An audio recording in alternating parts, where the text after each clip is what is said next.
doutrina de amor e luz, ciência, fé e consolação, prometida há 2000 anos por Jesus, diretriz da humana perfeição. Irmãos, é a doutrina espírita, imensa esperança do porvir. Crianças queridas, vamos lá para mais um Conhecer e Servir? Hoje, aula capítulo 17, Paulo de Tarso, o apóstolo dos gentios. Continuação da aula passada, hein? Mas antes, vamos fazer nossa prece inicial. Fechem os olhos. Deus, nosso Pai, Jesus, Mestre querido, obrigado, Senhor, por esse dia. Obrigada, Senhor, pela nossa vida, pela nossa saúde, pela nossa família, pelo que temos, Senhor, e pelo que somos.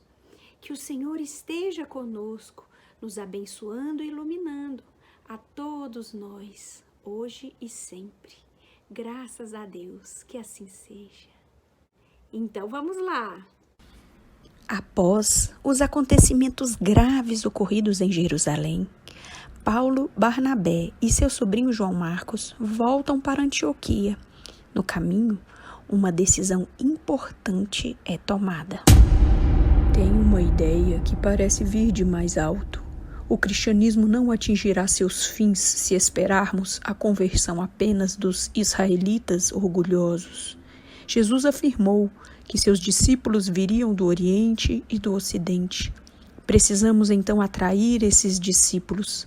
Precisamos ir até os gentios. Sim, necessitamos levar a notícia de Jesus a outros povos. Na primeira reunião, após tratarem da igreja de Jerusalém, Barnabé expôs para a assembleia o plano de levarem Jesus aos gentios. Alguns anciãos falaram que isso poderia trazer problemas para a harmonia da igreja. Entretanto, quando Barnabé expôs a importância do projeto, com toda a gravidade possível, da importância de se chamar novos trabalhadores ao serviço do Mestre, os chefes da comunidade concordaram com a ideia. No instante das preces, a voz de um espírito superior se fez ouvir no ambiente de simplicidade pura, dizendo que fossem Barnabé e Saulo evangelizar os gentios. Em pouco tempo, Saulo, Barnabé e João Marcos despediram-se dos companheiros e se puseram a caminho de Seleucia. Então, a equipe de Saulo nessa primeira viagem foi Barnabé, João Marcos e o próprio Saulo, que nessa viagem passou a usar o nome de Paulo, como na grafia romana. Já a equipe para essa segunda viagem foi maior. Além de Paulo, Barnabé e João Marcos, teve ainda Silas e posteriormente entrou Timóteo e depois o médico Lucas. Nessa tarefa que realizavam entre pessoas simples, Paulo sentia-se mais feliz. Os homens do campo receberam a boa nova de Jesus com maior alegria e compreensão. Pequenas igrejas domésticas foram fundadas nessa viagem. Aconteceu a fundação da igreja de Corinto e Paulo procurou enriquecer a igreja de lá com as experiências que ele possuía da igreja de Antioquia. Os cristãos de Corinto viviam jubilosos, com alegrias indefiníveis.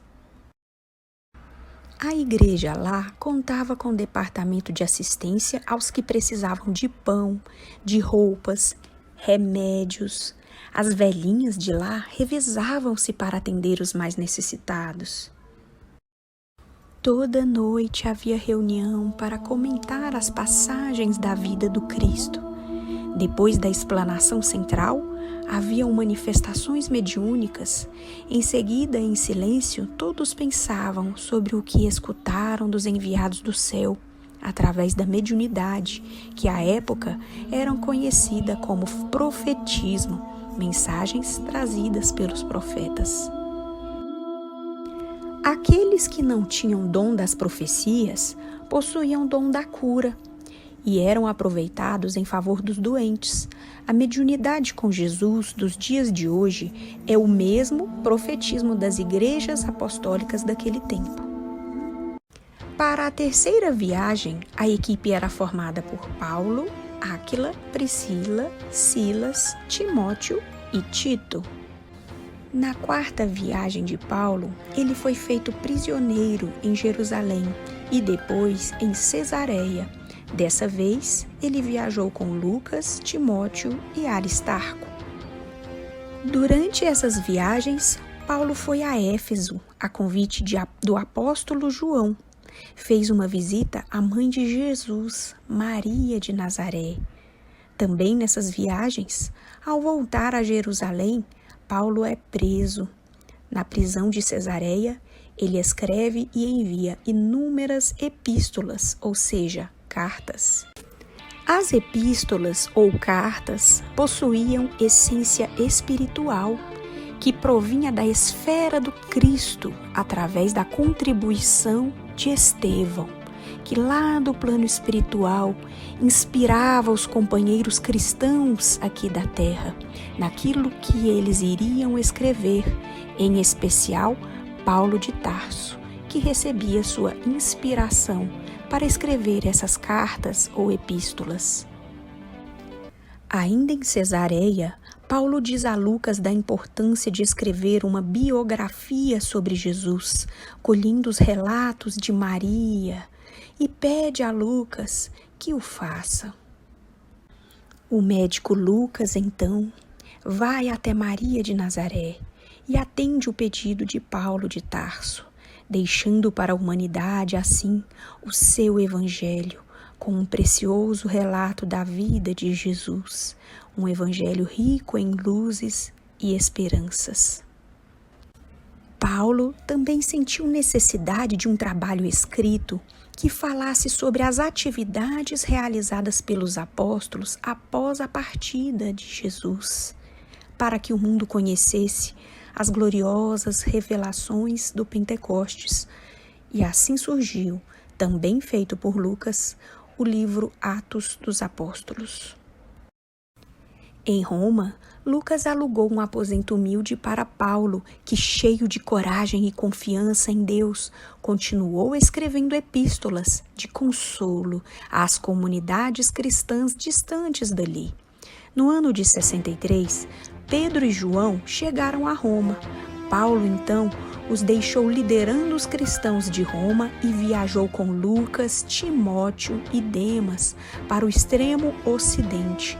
Levou o evangelho de Jesus para as Gálias e muitas regiões da Espanha. Novamente em Roma, Paulo é preso e condenado à morte. Após o desencarno de Paulo, ele acorda no mundo espiritual aos cuidados de Ananias. Tomado de espanto, ele identificou a paisagem que o rodeava, sentiu-se jovem, feliz. Suas mãos não tinham rugas, a pele não tinha cicatrizes. E então desenhou-se na tela do infinito um quadro de beleza única. Da amplidão do espaço apareceram 3 vultos radiantes. O Mestre Jesus estava no centro, Estevão à sua direita e Abigail do lado do coração. O Mestre então sorriu carinhoso e disse: "Sim, Paulo, sê feliz. Vem agora a meus braços, pois é da vontade de meu Pai que verdugos e mártires se reúnam para sempre no meu reino. E assim, unidos, felizes, os fiéis trabalhadores do Evangelho seguiram Jesus rumo às esferas de verdade e luz." Crianças, que história espetacular! Uma das mais lindas histórias de conversão e transformação de alguém por amor a Cristo. Temos a história Paulo e Estevão, narrada no livro Paulo e Estevão, trazido por Emmanuel através da psicografia de Chico Xavier. E crianças, vocês já ouviram falar das rotas Paulo de Tarso? São rotas, viagens de divulgação do Espiritismo.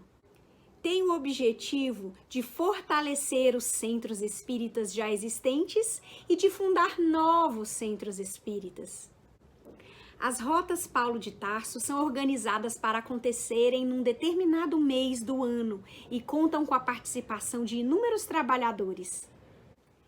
Há um planejamento a ser seguido e também um dirigente para a expedição. Essa viagem pode ser feita de carro, de ônibus, de avião.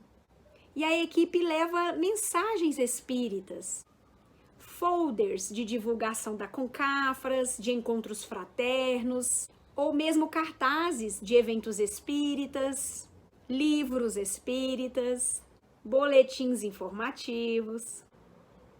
Bem, essa era a aula de hoje. Espero que tenham gostado e que tenham aprendido. Um beijo grande, crianças. Fiquem com Deus. Vamos à prece final? Deus, nosso Pai, Jesus, Mestre querido, obrigada, Senhor, por esse dia. Que os nossos corações sejam como um terreno fértil e que a sua semente de luz seja lançada e que germine a árvore do seu evangelho dentro de nós. Que as suas luzes se espalhem pela terra e que o nosso mundo seja um mundo cada vez melhor. Esteja conosco, Senhor, hoje e sempre, que assim seja. Graças a Deus.